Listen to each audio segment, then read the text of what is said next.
Perkenalkan, nama saya Angelina Maladebon, kelas A semester 7, jurusan Sosiologi, Fakultas Ilmu Sosial dan Ilmu Politik, Universitas Nusa Cendana. Baik, saya akan membuat video dari mata kuliah Sosiologi Terapan. Selamat menyaksikan.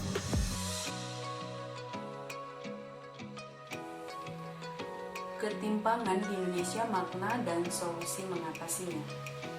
Ofram dan INVID pada tahun 2017 serta Bank Dunia pada tahun 2015 menyadarkan kita semua bahwa di tengah kemajuan perekonomian dan kesejahteraan masyarakat Indonesia dalam kurun waktu 10 tahun terakhir telah menyala api dengan sekam.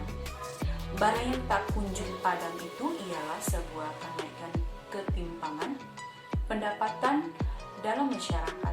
Badan Pusat Statistik menunjukkan indeks Gini sebagai ukuran ketimpangan mengalami kenaikan dari 0,34 pada tahun 2005 menjadi 0,41 pada tahun 2011 dan 0,40 pada tahun 2016.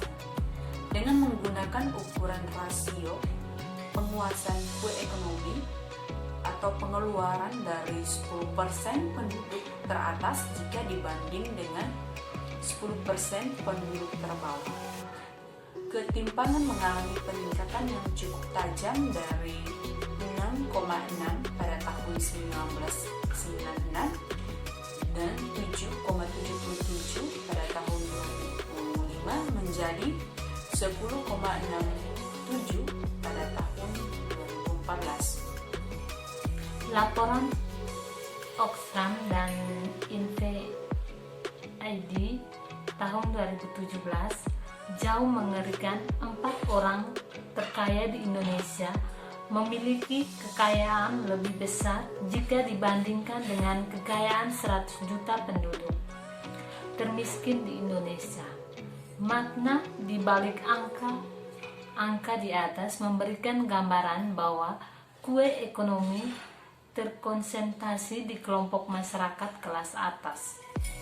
Manfaat pertumbuhan ekonomi selama 10 tahun terakhir lebih banyak dinikmati 10% kelompok terkaya jika dibandingkan dengan oleh kelompok masyarakat lainnya. Atau dengan kata lain, pertumbuhan ekonomi Indonesia tidak inklusif.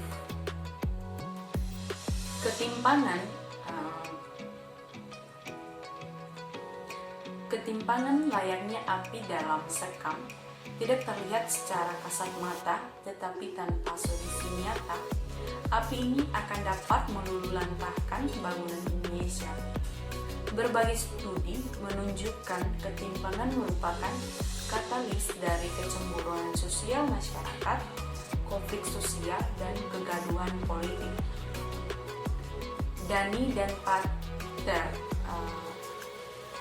Tostro pada tahun 2006 menyatakan meskipun ketimpangan tidak sampai menimbulkan guncangan sosial dan politik, ketimpangan akan menimbulkan resistensi masyarakat terhadap berbagai reformasi kebijakan yang dilakukan pemerintah. Sejarah juga mencatat tanpa menafikan faktor lainnya, kerusuhan sosial pada tahun 1998 juga diwakili dari kenaikan indeks Gini yang cukup tajam dari 0,292 pada tahun 1990 menjadi 0,36 pada tahun 1996. Meningkatnya kesejahteraan masyarakat yang tidak merata telah mengubah persepsi masyarakat mengenai apa itu kemiskinan. Kemiskinan tidak lagi dipandang sebagai kekurangan sadang, pangan, dan papan, tetapi kemiskinan bersifat relatif terhadap kepemilikan orang lain. Dartanoto dan Otsubo pada tahun 2013 menunjukkan orang akan merasa miskin jika orang lain memiliki lebih banyak jika dibandingkan dengan dirinya. Perubahan persepsi kemiskinan, peningkatan ketimpangan, rendahnya literasi membaca, serta meningkatnya angka pengangguran usia muda ditegari sebagai faktor meningkatnya kegaduhan di media sosial serta perilaku intoleransi di Indonesia yang pada akhirnya dapat mengancam rajutan kebangsaan Indonesia. Solusi ketimpangan, bahaya ketimpangan telah mengancam di depan mata. Perlu upaya dan kebijakan nyata untuk menanggulinya. Secara konseptual, pengurangan ketimpangan dapat dilakukan melalui 3 cara. Yang pertama, melakukan distribusi kekayaan dari kelompok atas ke kelompok bawah. Yang kedua, mendorong perkembangan kelas menengah atau kelompok 40% sampai dengan 80% karena indeks Gini sangat sensitif terhadap pertumbuhan di kelas menengah.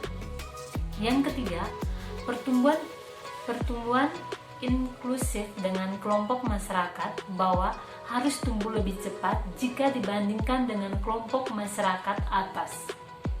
Berbeda dengan kebijakan pengetasan rakyat dari kemiskinan, kebijakan pengurangan ketimpangan akan penuh kontroversi dan penolakan masyarakat, khususnya kelompok kelas menengah atas.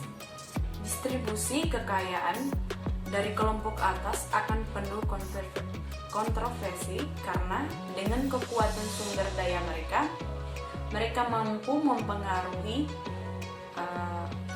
politisi untuk menghambat setiap kebijakan yang ada. Oleh karena itu, kebijakan penanggulangan ketimpangan harus lebih kreatif, inovatif, dan komprehensif sehingga akan mengadakan dukungan yang luas dan dari masyarakat. Kerangka konseptual kebijakan di atas dapat diterjemahkan menjadi 5 kebijakan utama yang dapat dilakukan pemerintah untuk menurunkan ketimpangan di Indonesia. Antara lain, pertama, peningkatan tax ratio dan kepatuhan pembayaran pajak. Rasio perpajakan di Indonesia termasuk yang paling rendah di kawasan ASEAN, sehingga pemerintah tidak banyak memiliki ruang fiskal untuk membiayai pembangunan. Peningkatan rasio pajak merupakan cara untuk mendistribusikan kekayaan dari kelompok atas untuk kelompok di bawahnya. Kenaikan rasio pajak berarti meningkatkan transfer dari kelompok kaya ke kelompok miskin. Selain itu, kebijakan perpajakan seperti tax amnesty akan berdampak terhadap ketimpangan, sangat tergantung seberapa besar tebusan yang dibayarkan serta bagaimana memanfaatkan informasi perpajakan dalam tax amnesty untuk meningkatkan rasio pajak. Kedua, kebijakan perpajakan merupakan cara konvensional untuk melakukan redistribusi kekayaan kelompok atas. Kebijakan pajak sangat progresif akan mendorong penggelapan dan penghindaran pajak dari kelompok atas. Oleh karena itu, sistem redistribusi dapat dilakukan dengan mendorong adanya personal social responsibility atau PSC, dengan kelompok kaya didorong untuk melakukan kegiatan-kegiatan filantropi untuk membantu menyelesaikan permasalahan di masyarakat. Saat ini kegiatan filantropi menjadi sebuah tren tersendiri di kalangan kelompok rakyat. Pemerintah dapat memberi insentif perpajakan atau pemotongan pajak, bukan pengurangan pajak, untuk kegiatan PSC ini. Secara alami, kelompok kaya akan lebih senang menyalurkan kekayaan mereka melalui filantropi jika dibanding dengan untuk membayar pajak. Kegiatan filantropi dapat diarahkan pada kegiatan pendidikan, kesehatan, memperdayakan masyarakat, dan mengentaskan rakyat dari kemiskinan.